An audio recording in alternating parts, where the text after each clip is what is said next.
ساعت چندی؟ 3 ساعت 5 نیم 6. باشه خبره.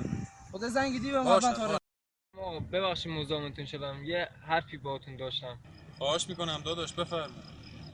آقا من از شهرستان اومدم، کیف پولمو گم کردم، خانواده‌ام نگرانم. من حالا اگه میشه کمکم کنید تا یه پول یه چیزی بهم بدید تا بتونم یه ماشین بگیرم برگردم شهرستان که خانواده‌ام نگرانی در بیام.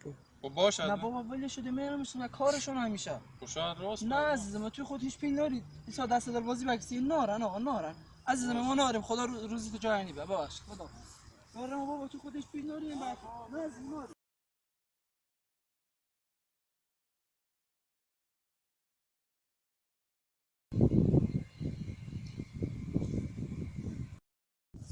باش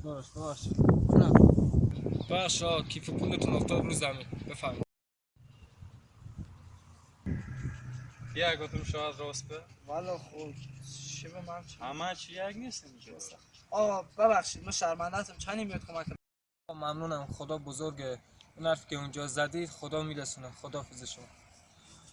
ببخشید رضادیش اشتباه کردم اول اشتباه گانی خدا چی بکنم والا اشتباهی قضاوت بی در افرادی سیدوا که زود قضاوت نکی. باش تا در نه رده گذشته راستی تشنمونه به چی بخیر. یا رضا ای با خدا پیلام تو چانی داشتی؟ خدا جامالت سیگرت پیلام دمینش بیا بری وجدانم بریم.